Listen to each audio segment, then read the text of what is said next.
Hello and welcome back to the 10 Pint podcast. Today we're here as usual with me, Luke, and Beefin. Alright. We have very special guest, Owens. How are you, mate? Right, boys, okay? Nice. I'm sound, yeah. So normally we take it back to the start. How did you first get into music?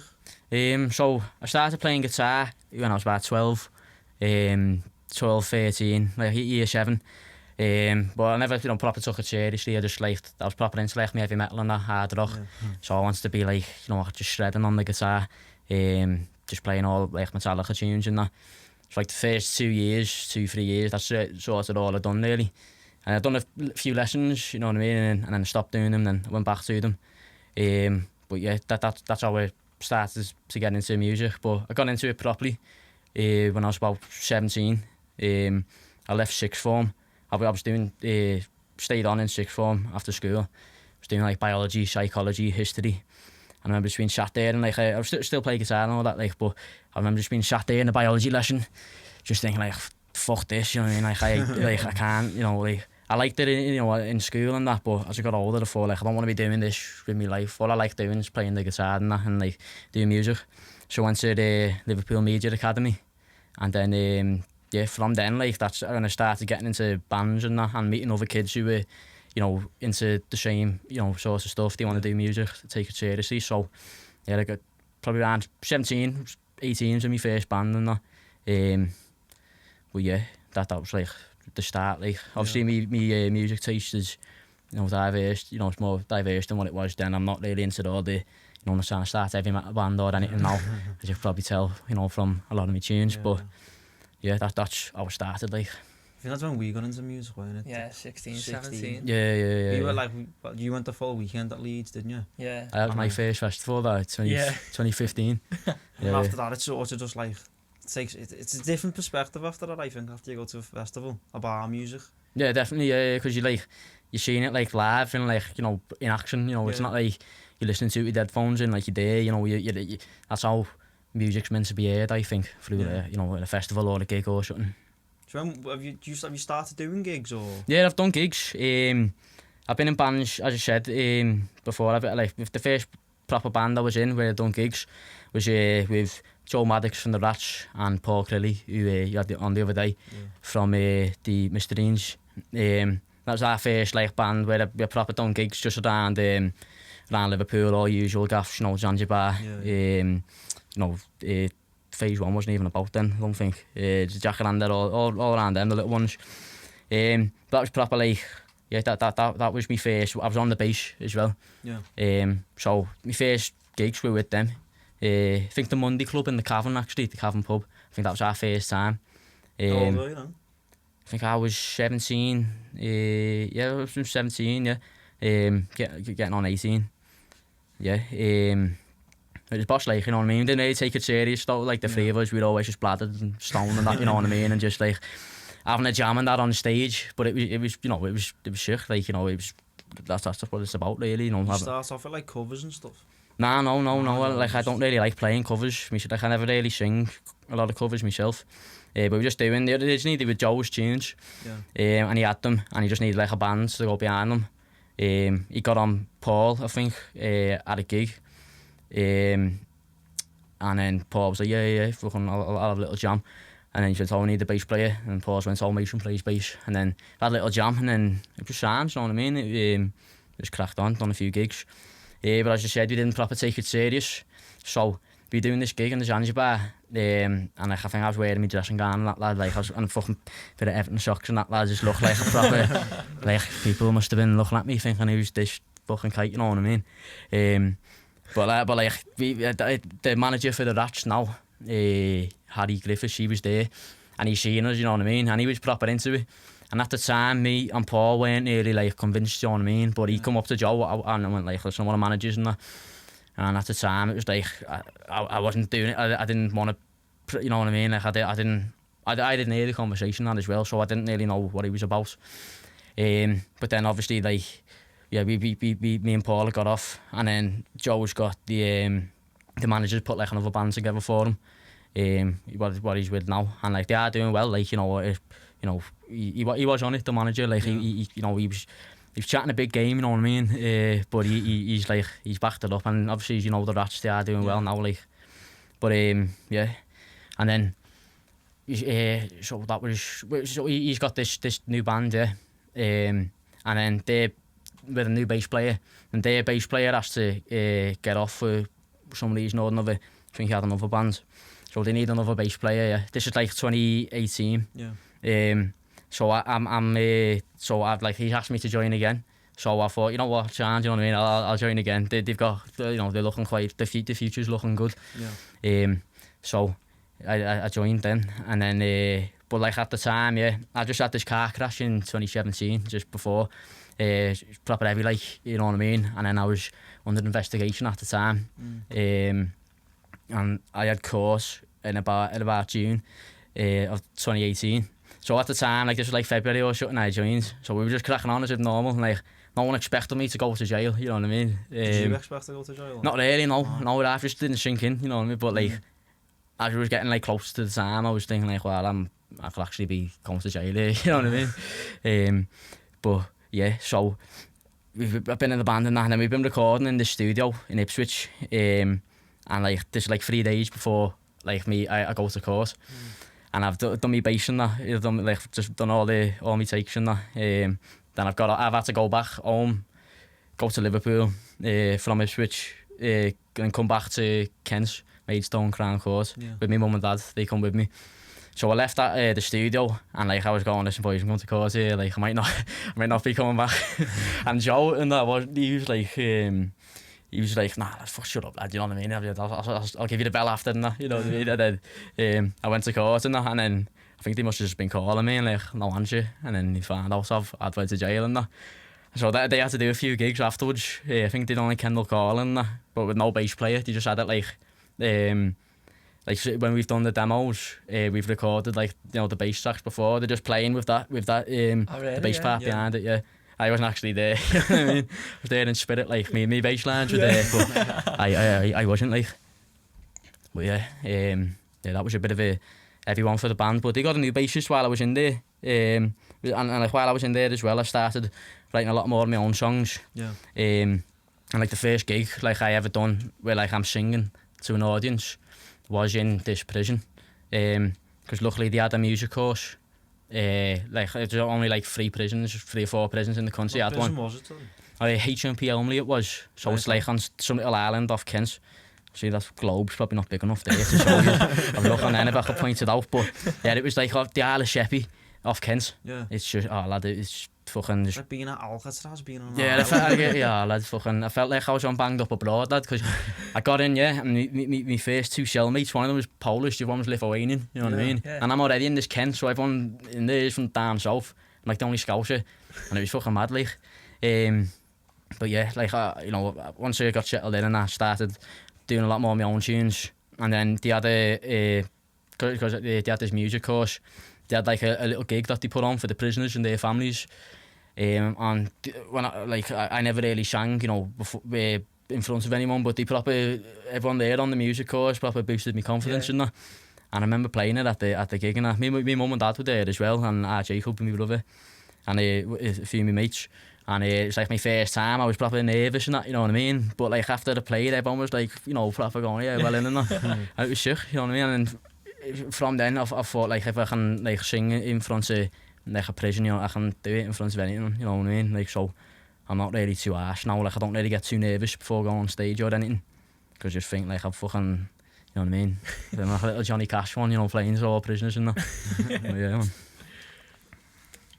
What's it like though, prison? Would you say like, obviously it's probably not the best, is it? But no, did you it's say not you like... had a hard time of it? Nah, no, I didn't, like, at all. And I think, like, obviously I'm not the type of kid you'd find in prison, you know what I mean? Like, like I'm not like a proper criminal, like I don't fucking... Yeah, you don't come across as like aggressive or anything. Yeah, that's what I mean, I'm not like... that's the stereotypical view, isn't it? Yeah. But like you do get a few people in there, like just proper genuinely sound fellas, like, and you're like, why are you in here? And I think like about half of them, they're just in there for like just stupid shit, you know what I mean? Like my mum was a car crash where I've been on drugs and that, from this festival, which was fucking stupid, you know what I mean? It was just like a proper mistake. Yeah. But that was my first offence as well, you know what I mean? So I'm in this prison, they put me in a cell with like, these 2 kids who were in for seriously violent crimes, you know what I mean? Like, this the Polish lad had the aggravated burglary where he's like went into some kid's house, stabbed them up, and this Lithuanian had like fucking bottled some fella over the head and booted him in the face, and had like proper. He was looking 10 years, you know what I mean? He was saying, but got a private solicitor, got it down to a year and do 6 months. But they were both shy kids, you know what I mean? Like, but like my journey through prison, yeah. So I get there in June, like middle of summer, and like the first, like the judge goes 18 months, and like, oh shit, like I'm like as soon as he said that, like I wasn't really fucking thinking, like I couldn't remember where he said I was going. I was just like, oh, I'm going to jail here, you know what I mean? And then took me down into the court cells, got on the sweatbox, went to this prison. You know, got all my stuff took off me, got the prison tracking and all that. Give me like this, like all the prison gear, like the blue plates, your mat, not mattress, like your bed sheets, which is like fucking not like that, like a curtain or something. It's just like probably horrible. So they give me that. I remember the screw, Mr. Taylor, took me down, and then when it's about 10 o'clock at night. And you just opened the cell, and I was always in like 3-man cells, and a lot of prisons are just like two man. And I go in, and the 2 lads are both for kip, you know what I mean? And this Lithuanian's got like a scar in his head, and like fucking this. I was just like they were both for kip and that, just proper way nasty. So I got onto the top bunk, set me bed up, and just fucking lad down, lad, and just thought, this is it, you know what I mean? I was like, didn't know how long I was doing. Didn't know like where I was, you know what I mean? I just thought I was in like South London or something. But then like the next day, one of them told me we were on an island. Then I wake up, and then like they're actually trying, these 2 kids, you know what I mean? And they're alright, and they're sort of like just telling me how things go and that. And then fucking, you know, if we're on a wing, yeah. So this prison, how it was set up, there were 6 house blocks, and then each house block had 3 wings. Yeah, so we had like house block 1 and then A, B, C wing. I was only on this house block 1 for like the whole time. And I was on A wing, which is the induction wing. So most people when they first come to prison, they're on this wing, but like you don't get like the screws don't like pay attention to you. Like they don't like. I had the same pair of socks on for 5 days straight. They wouldn't give me a towel, you know what I mean? I was like just going, listen, like I'm not a fucking bad kid, you know what I mean? Just give me a pair of socks. But then like and you need to sort of be there a while to like know the screws, and then eventually they sort of. Are die alright with you after a while? Some of them are like, some of them are like proper like fucking just horrible, but some of them are like once they get to know you, like, you know, they'll be alright, and you just gotta be shy to them, like, you know, you obviously you don't want to be like snitching to them and that, because that won't go down well, you know, among the other prisoners. But you don't want to be like a dickhead to them, because then they're not going to help you out. But yeah, so so I'm on this A wing, for like a week, and then we moved Shell to the C wing with these other 2 lads, and then I'm there for like a few weeks, and then so like just before then, there's this screw called Mr. Charles, and he was and he played guitar. All the other screws just went, oh yeah, Mr. Charles plays guitar, you know what I mean? He can help you out. So I'd go to him, and I'd be like, listen, like I play the guitar and that, like, is any way I can like get a guitar or anything? And he was the one who like eventually like actually went out his way to help me, because he played guitar and that himself. So he must have knew like giving this kid a guitar will probably like help him out here a lot. So like I got my guitar and then I was on this wing. I was like just known as this scouser who's fucking somehow in Kent's prison with a guitar, you know what I mean? So I was sort of like, people knew me, you know what I mean? I wasn't like mates with everyone, like, but people knew me. It was sort of like my identity, like just being this fucking scouser. They used to call me Scout Sheeran at the time, because I was fucking ginger and then fucking so I had my guitar, and I had a few people coming into me cell and that, like rapping, you know. But the C wing though was like there were loads of spice heads and like crackheads and that on the wing. Like I'd seen like just crackheads just smoking crack, you know what I mean? Like on the wing, and spice was like the biggest thing. I've had a few cellmates who were like proper like on the spice, lad, and it's like done a lot of homeless do spice and stuff like that. Yeah, because it's like, and in prison now, how it is. Well, in the prison I was in, it comes in like paper form. It's not like the great like herbal stuff like the weed. It's it's like paper, so it's like the spice liquid that they've like soaked this piece of paper into it, and then like they've sent it in a letter or something, or like sheets of paper, and then people, because when I came in, they just passed the smoking ban, so you weren't allowed to smoke cigarettes or tobacco. Do you not That smoke was in all banned. prison, Not anymore. Like you used to be able to. Can't you smoke outside or not? No.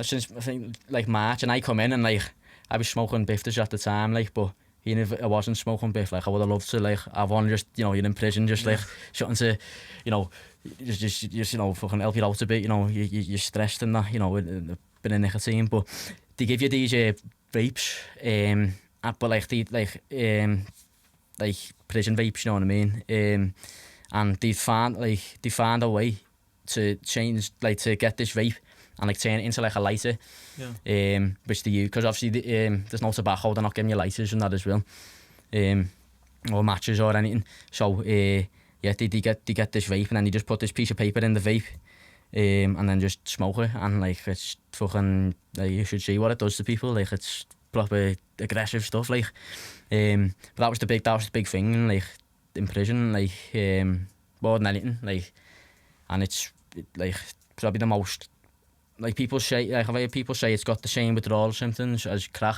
and heroin, like both of them, like it's proper hard to get off it, and I've had cellmates smoking it and that as well, but it's fucking, so I've seen it, like, but it's that's the main, but that's the main drug in jail, I think, but anyway, what I was saying about, so I'm in my cell, this is like the first proper like beef that I see happen, and it's like, my two cellmates, they're still Lithuanian, the Polish kid, and then they used to have a little bit go on the spice in that as well, and like I think they one night they stayed up because they never had any, and I was speaking to the Polish kids on the top bunk, Lithuanian kid was there, I was here, and I was just speaking to him, and we were just talking till like 2-3 in the morning, you know what I mean, just all mad shit, just like. He'd been in prison loads and that, and he's been in and out of, like, he's had like an heavy life, you know what I mean, in and out of care homes and all that. So I was just talking to him about all madness and like, just mad shit. And then he gets like 2 in the morning, and like the Lithuanians like asleep. And then he gets to the point where like he wakes up and he's like, oh, stop talking, I'm trying to keep you. And then I'm like, alright, son, like, I've got no problem not talking, you know what I mean? But then he's going, nah, lad, he's like, fucking, he was going, nah, like, me and Scouts are talking. He's like, nah, he's going to going to smoke more spice and get your head down. And he was going, nah, he's going, fucking leave it out, lads, you know what I mean? And I'm sat there and I'm going, alright, boys, come on, listen, like, Scouts are kept now in this. And then, but he's not having it though, like, they're proper, like, they're not like fucking, they just want to listen to him, he doesn't want to listen to him, you know what I mean? They don't want to give in to each other, and he just went, nah, fucking shit, just fucking leave it out. Then his big kid, this Lithuanian, he gets out of his bed and just goes, fucking leave it out, lad, fucking, like, he's screaming at him, fucking, and he's like, what? And then they end up fucking throwing digs and that, you know what I mean? And he's cracked them, the Polish kids like booted him in the head and that, and I feel like fucking Harry Enfield lads, the Scousers, I'm just going, boys, calm down, please, like, calm. It's like 3 in the morning, there's some big fucking moody geezer in the cell next to me, and he's obviously hearing it, and he's going, fucking allow it, fam, fucking, you know what I mean, and like, everyone can hear it on the wing, so like, I went, boys, leave it, you know what I mean. Eventually they've sorted it out, and like, they just like, went alright, and then like, the Polish kid, he the Lithuanian, the cracked this Polish kid, and like he popped his lip, and like fucking, but he took it well. He was like, oh yeah, afterwards he was like, oh yeah, good shot, lads, you know what I mean. Took it well and that, but then like you could tell like they both like they weren't like, they didn't, the next morning, like none of them, they weren't speaking to each other. They were both speaking to me, but they wouldn't speak to each other. And then they started out, and like I was inside my cell, with just in my dressing gown and that, with the guitar. And they ended up having some beef or something, some like he's told someone, they, you know what I mean, like they've chatted shit about each other, basically. And then I'm just in the cell with me, me cup of tea, me guitar, watching Jenny Kyle or whatever. And then I think this Lithuanian had been like, he'd done something on the wing, like he threw something on the floor, and then the screw had like locked him up. But normally, like, I think a lot of the screws in that prison yard, they were just added on them because he was a foreigner, you know what I mean? And they just sort of made it a bit hard for him. Like, they shouldn't have locked them up. He just, like, threw a piece of paper on the floor or, like, something. And they locked him up. And then he's like, oh, you know what I mean? He's like, but he was, like, I was in the cell with him, you know what I mean? So it's just me and him in the cell. And he's like, the screw's like, oh, you don't mind if we lock the door, do you? And I was like, yeah, come on, like, you know, like, I haven't done nothing, don't lock me in here. But they locked it anyway. I wasn't asked, I was playing my guitar and that. And then the other lad comes over and they start arguing through the cell door. And then they ended up like proper beefing though, and he's like, oh, I'm gonna like the Polish kid's like, I'm gonna fuck you up, you know what I mean? He's like, so like he got off in that, and everyone else is still out on the wing, yeah, and it's just me and him in the cell, and then he's proper, this has got to him, Lithuania, and he's just been pacing around the cell, just going like, oh, I can't fucking believe, you know what I mean? He's like, you know what I mean? He's like, I can't fucking believe this. Like, he's like, obviously he's not speaking like a Scouser, you know. I can't do his accent, otherwise, you know what I mean? But yeah, so he's pacing around, fuming, and he hasn't got long left. So this is in like July, and he's out in August. And I'm going to him, like, just calm down, you know, you'll be out soon. It's like, you don't want to get into a fight, you don't want to ruin anything, like, you could be home, you know, next month. And he's just like, well, he's just pacing around and that, you know what I mean? And then fucking sort of, he's just ready for war, lads, basically. Yeah. And then when the screws come around to let everyone else in, so they're letting this other kid in the cell, even though, like, they've just heard them fucking, like, proper threatening to kill each other. And then this kids come in with a tin of tuna in a sock, yeah, which is like a proper, that's a weapon though, lad. It's imagine a tin of tuna in a sock, you can swing it, can't you? So he's come in the cell. The screws are I must have had it down his kecks or something, and the screws have opened the door, and straight away he's been like, what went? And then fucking pulled it out, swung it at him, and I'm like, wow, he's fucking going off, yeah. But he's done it as soon as the screw had like opened the door. It was a woman's screw, and she'd seen him do it. So she's like, I fucking ran out, pressed the bell, got all the other screws, you know what I mean? The bells went off. I'm just sat there, like, fucking, with my guitar still in my dressing gown, and they're fucking proper caving each other's heads in, lad, and the cup of tea goes everywhere. The telly, like, is on the floor, and that the kettle's fucked, everything is just like, and then there's about 10 screws just come flooding in the cell. And I'm just like, fucking like, wow, fuck this.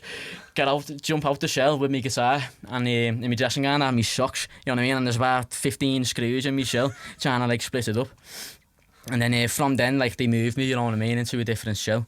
They moved me to like on the top floor. So I was on the bottom floor. There were like 3 landings. I was on like the first one, and then they moved me up where I was with some other lads. Who was just like some roadman, like just someone you'd find on Top Boy, you know what I mean? Yeah. just proper roadman. But he's only there for like 2 days, and it was just me and him, and he was cool, like, you know what I mean? And like, you know, he was alright. He never just kept himself to himself and that, you know. And obviously, because I'd come in with the guitar and that, they just sort of buzz off me playing the guitar, and like something for them to do, you know what I mean, or just listen to, or, you know. But yeah, so I was with him for a bit. He was only there for like 2 days. He got out 2 days after, so I had this 3-man cell to myself for like a few days after that. And then I got another lad in that. But I was only there like from June to November, and it wasn't like it doesn't seem like a long time, you know what I mean? And I've got like mates who've done like they'll be like 5 months is nothing, you know what I mean? Yeah. It's like I've done 2 years, like 5 months. I'd love to be doing 5 months, but if they felt like a lot longer, you know what I mean? But like, yeah, so but over the time I had like loads of different cellmates, like so I was on the C wing after that. I moved to B wing, so I've been in this prison for like a month, and I'm sort of half acquainted with the screws, like half knew me, just like and like that Mr. Charles was like half particularly like fond of me because like he played guitar and that, and he'd come over and he'd just like pull me aside sometimes and just be like, oh yeah, I've got some lovely Fender Stratocasters the other day, you know what I mean? and like I was like, yeah, you know, just talking about guitars and that. And then they moved me to B wing, which was like the better one there. So you got like A and C wing, which were like full of all like, you know, crackheads and all, like just moody kids, you know what I mean? Yeah. Then he put me on this B wing, which was like the workers wing. So everyone there, it was a bit more of a community, you know, I was there. And like, I reckon I could have done like I would have been comfortable like being there for like 10 months or something, you know what I mean? Yeah. Like, because it was, that wing was more like a community. It was like people that sort of they're more friendly, you know what I mean? Everyone had a job. They were all like, they were like working on the servery or like cleaners or education, you know, people working in education or in the library and all that. So they were all sort of a bit more like sensible, you know what I mean? And it was a bit safer, it's a bit nicer as well. So it was like more of a community, like, as I said, people would like help each other out and that. But yeah, that and then I stayed there till the end for like another 4 months, and then yeah, got out on SAG. So were you like writing songs while you were in prison? Yeah. And the first tunes I wrote when I was in there was before I had a guitar. I don't know if you heard that, You Don't Wanna Go to Nick. Yeah. That was like one of the first ones I wrote, but I didn't have a guitar at the time. I was just writing the lyrics on like just a piece of paper, but I was sort of like just doing a beat on my leg and that, but I was just writing anything. And then once I got my guitar, I started just writing loads, you know. I wrote a few in there, like and there was obviously the music course as well.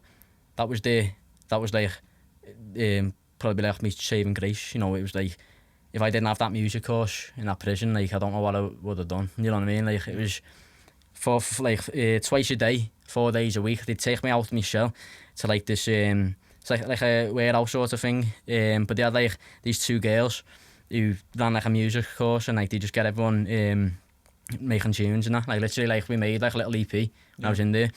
I was one of the only kids there who played guitar or like any instrument, you know what I mean? So I was involved in like a lot of everyone else was like a rapper and that, and they all like, you know, done all that sort of gear. So I had to be like involved in a lot of their music because I was like one of the only instrumentalists, you know what I mean? There was another fella there, but then he was like he got off and then he'd come back in again, and then like just doing like, he's sort of like been in and out of prison, and so like he'd like sort of float in and out, you know what I mean? Like whenever he got nicked, he just appeared on the music course, and then he'd get out, and then, you know what I mean, I was the only kid who played guitar. And then, but it was good though, because I was working with all like, so like, you know, just mad, like, it's an experience, you know, like being out of your comfort zone. You know, I was in, as I said, this prison, and like I've got like a lot of people in there on the music course, they're all like proper serious offenders, you know what I mean? Like the, you know, proper criminals, you know, and I'm not a, you know, I'm not a fucking criminal or nothing. As I said, I just had a unlucky, just a stupid mistake, you know what I mean? But yeah, that was the music course was like, it was like, it was so, it was like I half landed on my feet in a way when I went to that prison. So, you know, obviously, yeah, so I'm in the Isle of Sheppey. It's like, I don't know, like 250, 300 miles away. Yeah. So if I'm getting like a visit, like, you know, my mum and dad coming down to see me, like they've got to come down the day before, stay somewhere and then go and see me, you know what I mean? Because they can't get there in time. Yeah. So yeah, so like, I was a bit like, oh, it's heavy, I'm out the way here, like being in if I was in Alcourse or, you know, just in Fazakerley, or Walton. Well, I couldn't, Walton only take over 21, so I was 19 at the time, so I couldn't go Walton. But you know, I was thinking if I was up there, like, it would, you know, it'd be better, you know, it'd be like, I've got like, you know, my family and friends aren't like doing proper missions to see me. Yeah. But then at the same time though, it had this music course which you don't have up north. And like, I was sure, like, I didn't know anyone. I wasn't like, I didn't have like, you know, no, people would come up to me on the wing and be like, "Yo, where you from, fam?" You know what I mean? I'd just be like, "Oh, Liverpool, lad," you know. And he's like, it was like, "Oh, cool," you know what I mean? Like, I've got no affiliation with no one, you know what I mean? Like, no other Scousers there. Get on this, yeah. So on this B wing, yeah, for like 2 months, no Scouse here. I've never heard the Scouse accents ever since I've been there. Then I hear someone on C wing as I'm going to get me dinner. I come back out and like, as I'm going in, I hear like someone speaking. I'm like, "Well, he's a Scouser." Yeah. And then as I come back out, I go over to him and like be like, "Oh, what's happening, lad? Are you a Scouser?" And he goes, "Yeah, man." I go, "Yeah." I was like, "Lad, what's your name?" And he goes, "Mason." I go, "Fuck off, lad. Get me ID." I was going, "Lad, I'm called Mason as well." And he was like, "Yeah." And he was some big meathead, yeah, from Smithdown Road, yeah. And obviously, you know, being a Scouser, he would have looked after me, you know, like, I was trying to get him onto our wing because it was the better wing, and you know, just be shined having another Scouser there, you know, be a bit awkward, like trying to get one of our attention because we're both called Scouse and we're both called Mason, you know what I mean? So like, but yeah, fucking, I tried to get him on, but he was proper, like, he hated the screws, like, he was horrible to them, so they never, like, they never done nothing for him. Like, I remember just speaking to him, you know what I mean, and the screw would come over and he'd be like, fucking little Jim, you know what I mean? I was like, oh, lad, you're not going to let you on B-wing if you're talking to him like that, you know. But he was nice, lad, he's one of them lads. What did he do to get in there?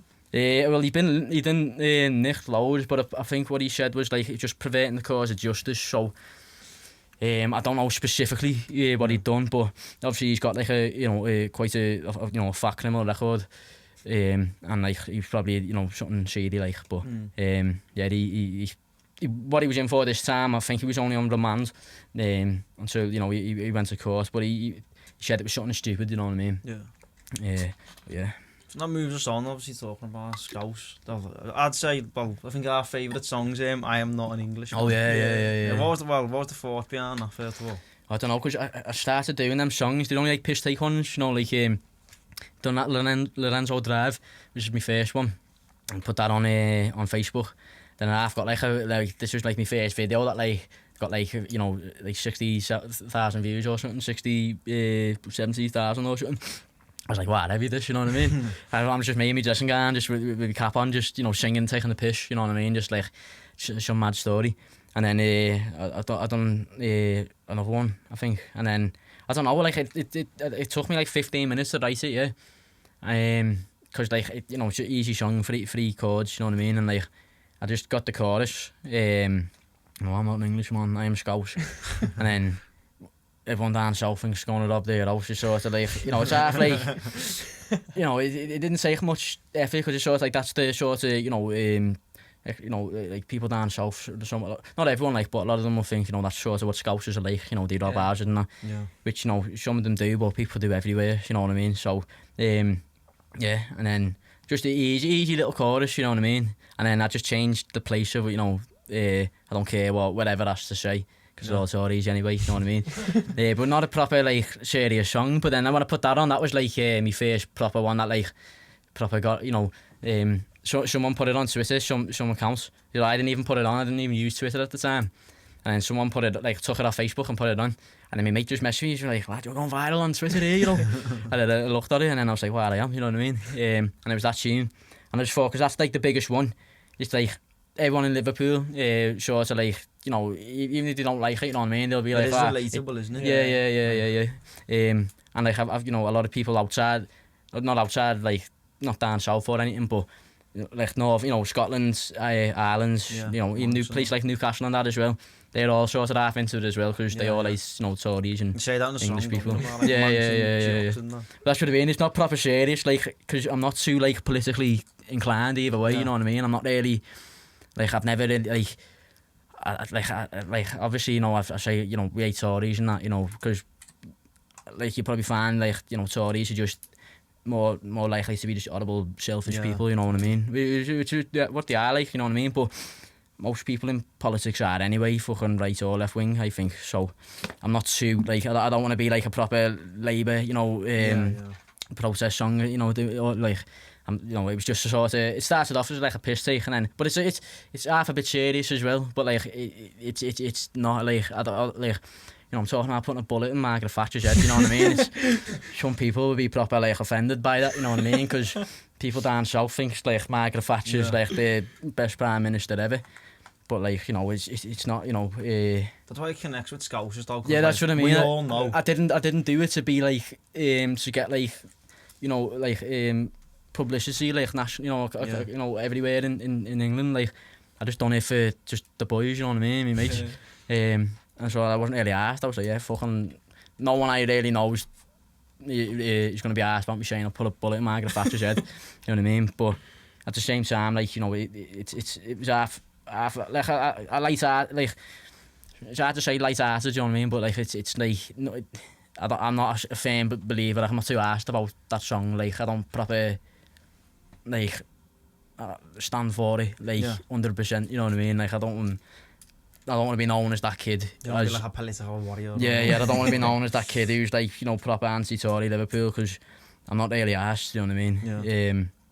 But I just like making tunes and, making people laugh and that as well, which is what the intention was, you know, when I put it out.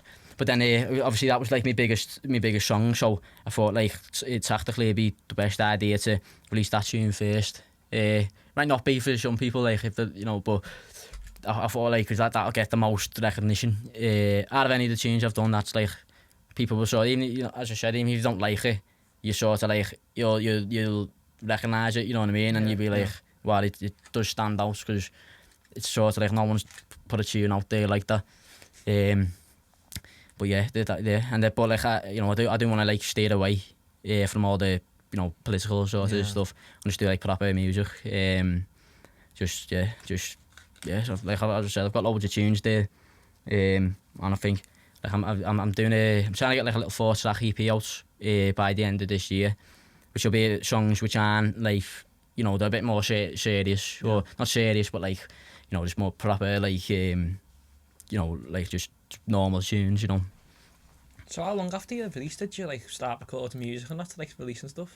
So I got out in November 2018, and then I don't know, Kyle got on me, my manager Kyle, you know, at Nifty Records, and he was like, oh yeah, like because he's seen these songs on Facebook and that. And then he went, oh yeah, do you want to do like a little gig for me here and there? And then I've done a few gigs for him that he set up. Like his own Purple Noise, it's called. Like it's sort of like you know, you do all like little shows and that.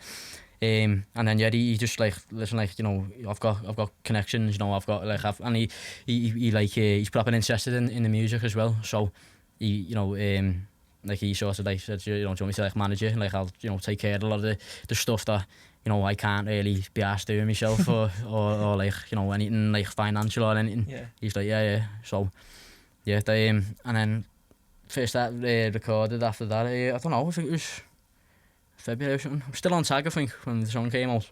So couldn't have been that long. Or was he? Right there, what year is it now? 2020, yeah? Oh, no, yeah, I'm a year. Yeah, but when, I think the first tune came out in like, on Spotify anyway, that was like the 2019, wasn't it? February. So it was like about a year after, you know what I mean? But I was still doing gigs and that, and then, you know, I still had, and then, like, I was still, like, there'd been songs that I'd wrote in prison, but I hadn't, like, completed them. Then I'd come out, and then, like, I'd finished them, you know what I mean? And, like, you know, so I was, like, from since I got out, like, I made a few little demos and that, but only started proper recording, like, about a year later. Yeah. Does anyone, like, sort of, even just around you, or even musically, that sort of inspired you to go down that route? Because you could have came out, because I think a lot of people, like you'll obviously know as well, they like do re-offend and that. You've came out, you're doing something positive. Yeah, that's what I mean. Yeah, my probation officer said that, because obviously when you come out of prison, you're on probation for like say like the rest of your sentence basically, and like he's had like, obviously he's got major, you know, kids and then fellas who, like, you know, he's got to look after, and like he was like, he just sort of let me crack on, because he was like, yeah, you're not really getting into any trouble, are you? Like they let me back into uni as well after I went, which was sad.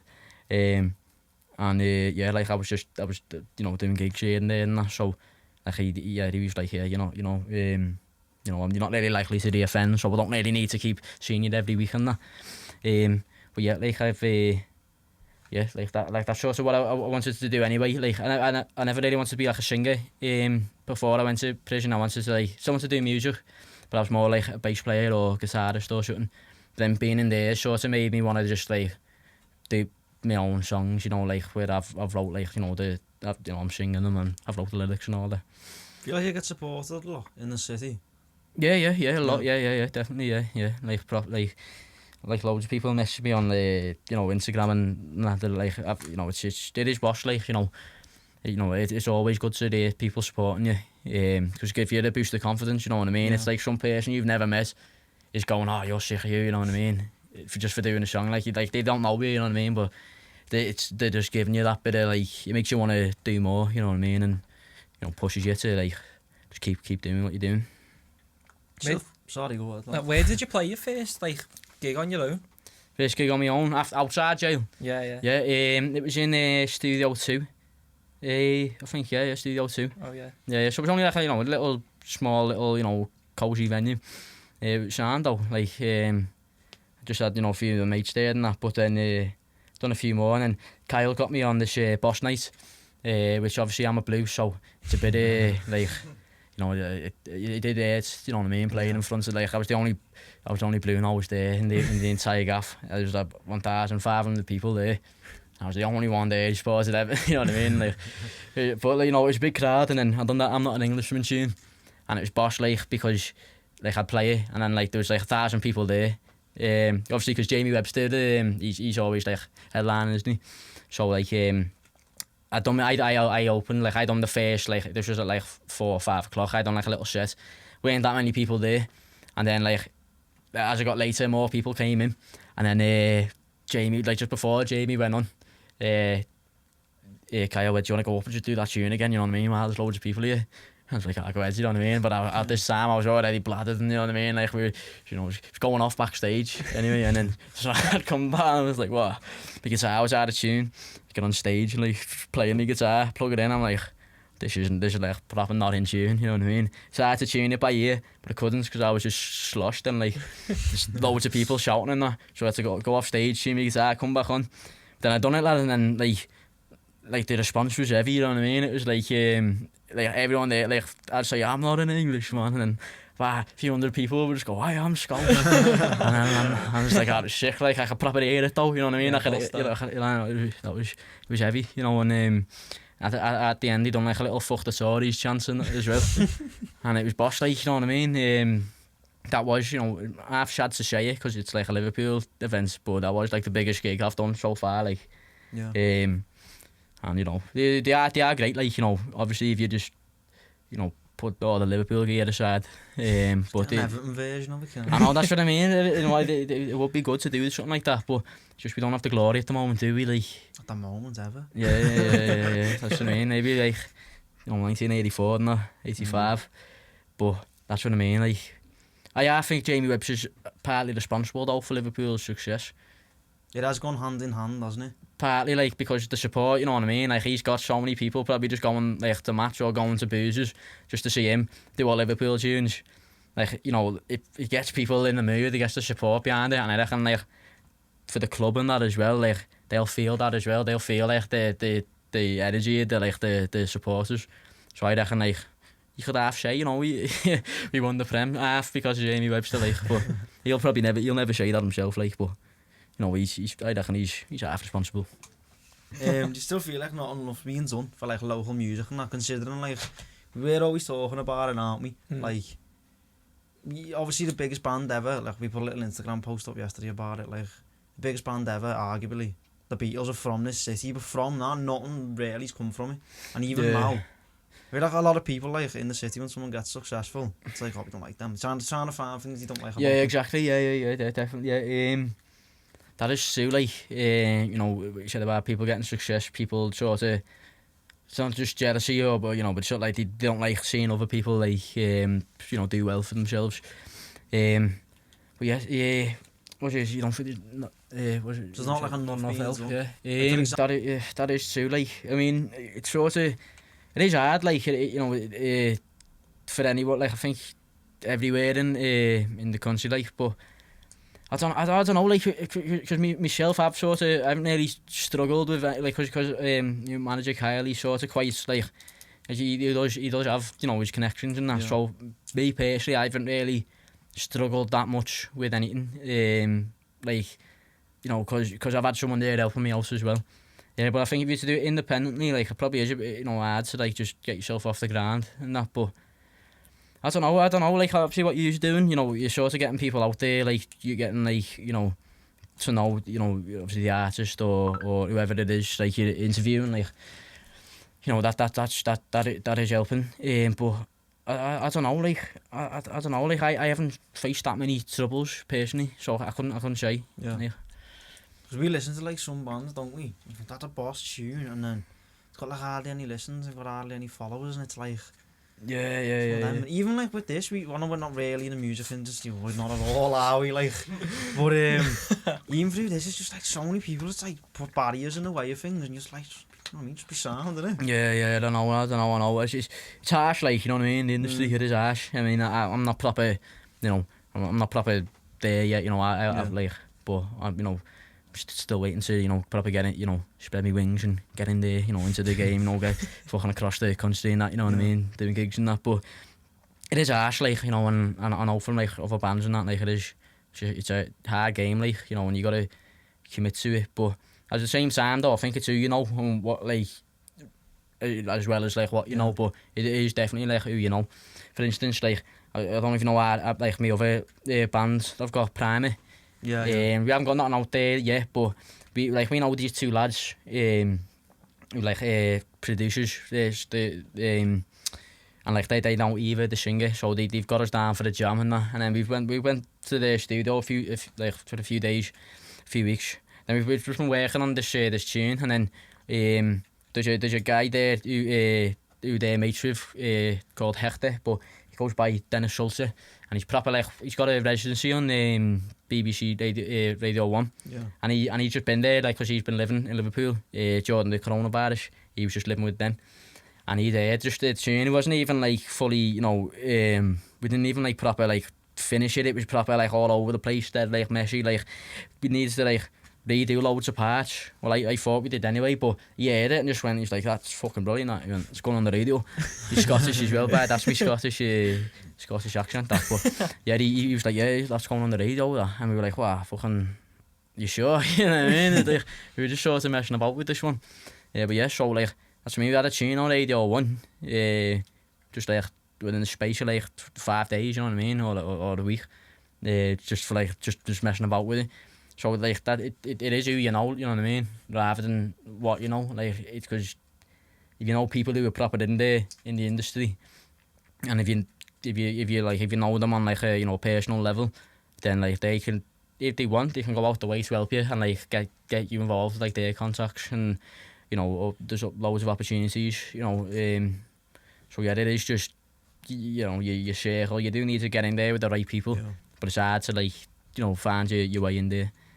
You know, sometimes it just happens. Like this one, like, I you know, this Hector, was just, like, I don't even know how it happens, you know what I mean? It's just, like, a mate of a mate and that. But yeah, like, you know what I mean? Like, anything can just come out of anywhere, you know. But yeah, that is who you know, not what you know. What would you say your favourite song which you've got is? Favourite song which I've got? Well, so I've got, like, me proper tunes, haven't I? Like, and then I've got, like, me sort of, I call them me robe tunes, you know, in my dressing gown. There's a bit of a debate between dressing gown and house coats. I say dressing gown, like, but to keep it neutral, I just call it the robe. So, I mean, you know, them tunes, out of them ones, I like It Only Go to Nick, you know what I mean? Because it was, like, one of the first ones I done, and, like, I like the flow on it, you know what I mean? It's, like, my rap in a way. Yeah, that one, I like, I don't know, I like Nifty for the Sug. I don't know, lad, I got a few, you know, you know, I like Girlfriend for Zachary as well. With that one, like, I think it'd be a bit more, like, serious, you know what I mean? Like, a bit more, like, than, like, just taking the piss, you know. But, like, with, like, Nifty for the Tug and that, like, they can't be getting on the radio with them tunes, can they? It's just... But yeah, I don't know, you know, I don't know. There's just one I like, I've got, which is like a proper tune, you know, like, where I'm not taking the piss. I like one I got called Fly Away, which I wrote while I was in prison as well. Because we had a little bird in the shell. It was like, I thought it was a finch at the time, but then, like, I realised it wasn't, so finch is a bit bigger. It was like a little, I don't know, it wasn't a budgie, it was like a little sparrow sort of thing. Yeah. And then we had that in our shell for a bit. Someone had it on the wing, and then, like, my shellmate ended up getting it. And then, yeah, like, we kept it in like a little cage out of the wash bag that you put your washing in. Like, it's like a net sort of thing, and, like, our shellmate had, like, made a cage out of it. And then we put it in, like, the wardrobe. Like, we had this bird there, you know, we had newspaper down for it on the floor. We had, like, you could order bird food as well on your canteen. So we just, you know, we had it there for a bit. And then I wrote this tune, Fly Away, because, like, it was like, you know, if I was thinking at the time, if I could be any animal now in the world, you know what I mean, I'd just be like a little fucking pigeon or something, because I could just fuck off, you know what I mean? I could just, you can just go wherever you want and that. And then we had this finch in the cage, and I'm sure it's like, looking at it, I was like, wow, this like, it's birds in a cage within like a bigger cage in the prison. I was like, it's like half like this bird's a prisoner as well, you know what I mean? But yeah, I think he ended up getting like that bird, so he ended up getting swapped onto fucking spice or something. I don't think he had the best life, like, it was heavy, because I think he ended up like, just couldn't be arsed. Your mate couldn't be arsed with it, you know what I mean? I think he just gave it to someone else. I'm sure he sold it for spice or something. Sad life, man. But yeah. I don't mention that in the tune though. How many songs did you like while you were in a few, like, I wrote another one, yeah. There's a fella in there on my wing called Alan Maloney, and he was from Salford. So, and like, he was like the only monk, or like one of the only northerners in that as well. So, and he also played guitar and like wrote tunes and that. And he was like my dad's age, like about 52, 53 or something. And like, he's one of them, like, he never really used to go out of shell that much. He used to just sit in there, play tunes and that. It's like music, keep himself to himself and that. And he used to work at the gym. So, I never really, like, when I come on the wing and that, like, he probably wasn't that asked about, like, anyone, because I later found out after speaking to him, like, he was a lifer. He'd been in prison since 1997. Because he fucking killed someone, like. And he told me that through a song. He never come out and said, like, I don't know, like, this is what I'm in here for. He told me through a song, and I was like, what shit, you know what I mean? I was like, alright. But like, listen, he was boss. He was he proper looked after me in that prison. I used to go to his cell. He'd just make me a cup of coffee and that. We'd have a little jam on the guitars and that. He'd show me some tunes. I'd show him some tunes and that as well. And he'd sort me out. He'd give me a pair of webs as well, Adidas webs, like just because they were like too small for him or something. He'd just give them to me. Like, he proper looked at like anything he had. If I needed anything, like coffee or anything, he'd sort me out anything. He was boss, like. I think because I got on with him so well, because sort of, I don't say he reminds me of my dad, you know what I mean? Because my dad's like he's not from that nature, you know what I mean? He's not like. He's just that, quiet fella that plays guitar though. But this Alan, like, he was, you can say, obviously he's been there since 1997, yeah. That was like a year before I was born. So, like, he'd been there at the time, like 21 years. So he's just sort of used to our prison works, and he just sort of get about his day, not really get involved with nothing. But I think we started like having jams and that, just like, just sharing tunes. Then I had a tune, that like I was just fucking about with, and I wrote like most of it, but like about 70% of it, and I took it to him, Alan, and then he was like, straight away when I was playing it, and he was like, yeah, and then he was writing stuff down already, like lyrics, and then called the tune, What Is To Be, and that was like his shout, you know what I mean? They were his lyrics, and like he helped me with the lyrics and like a bit of the melody and that as well. So like when I do release that tune, it's like a nice, like, softer tune. When I do release it, like, I will fully like credit him, like, if he's still there, because obviously he's got life, so I don't know what's going on with his parole or anything, but like he was like, during my time in there, he was proper, like, he sorted me out, and like when I was in his cell, it didn't even feel like I was in the jail, because normally, like, I only know jail as this HMP only, so I don't know what it's like other people who've been to jail. Like, and they've been to like Walton or anything, like, it'd probably be different, you know what I mean? But like, I used to go to his cell, and like, it was just a single cell, you know what I mean, just one bed and that, and I'd just be us playing the guitar and that, we'd just have a chat and that, I'd smoke me vape, and then and he'd just fucking just, you know what I mean, tell me all stories and that, and it was boss. I didn't even feel like I was in prison when I was there. Yeah, because I sort of reminded me of my dad, you know what I mean? What I was saying before, just without the fucking, the gang life part, because, he was involved in that, sort of thing. But he looked similar, glasses, bald head and that, like, half small, stocky, you know what I mean? And obviously played guitar and sang and that, and it was like, like, we used to go there for like sometimes, like, the whole hour that we're out the cell, I'd just spend in there with him, just chilling, you know what I mean? But yeah, Alan Maloney, fucking boss man, proper sound geezer. So you say like success, do you have any like sort of end goal? In goal, just fucking, I don't know, just want to, I don't know, like, you know, I think everyone sort of got the same sort of end goal in the music. They want, you know, loads of dough, you know, loads of respect and birds, you know what I mean? That's if you're doing it for anything else, you know what I mean? Like, you're not doing it right. But like, yeah, obviously, I just want to be, success for me, yeah, it's just like earning like a living off playing music. So it doesn't even have to be like I'm proper, like, you know, like rich, famous or anything. Like, just earning a living where I can get by and just like still, you know, just have a normal life, but doing music for the profession. Because like, obviously, old saying, if you do something you love, you never work a day in your life. And like, if you're just playing guitar and that all day and getting paid for it, then you just smashed it, haven't you? So you got any more questions then? Yeah, we always ask at the end, what's your favourite pint? Favourite pint, yeah. I don't know, you know, I am partial to a Guinness, like, but I like the, my mate, yeah, she used to work in that ship and mitre, so we always used to go there for little, you know, discounts and that, and she obviously, that's a proper, like, they had all mad ales and that, you know what I mean, but this one, Hofbräu or something it's called, a German one, Oktoberfest, and that's the nicest lager I've had, I think, Hofbräu.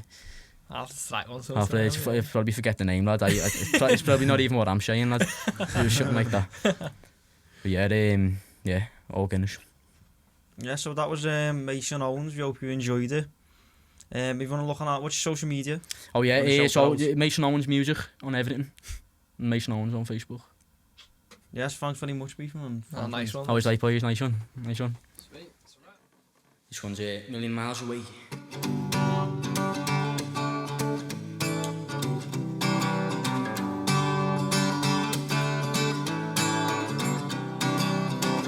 Standing on the walkway, doing time, but I'm doing fine. Throwing joints down on the line. You know that I'm not the man that I always wanted to be, but I feel I'm halfway there. Now I'm feeling I'm a million miles away, and I'm still dreaming of some place that I want to stay. Now I'm leaving all my headaches behind my mind.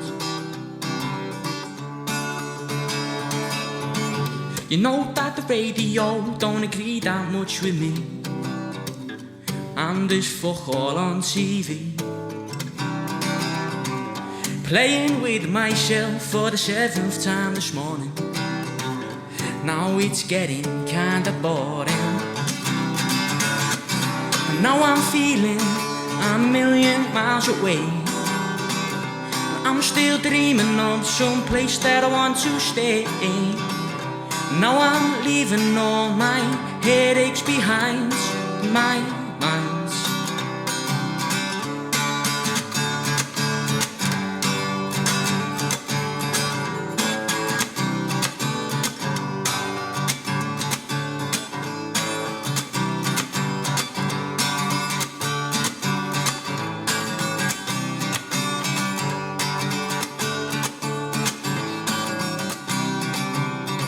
Waking up in the afternoon, now I've got nothing to do, just playing chess on the wing.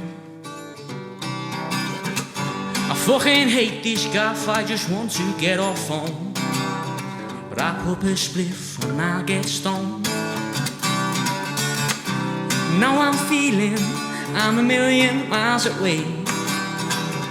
I'm still dreaming of some place that I want to stay. Now I'm leaving all my headaches behind my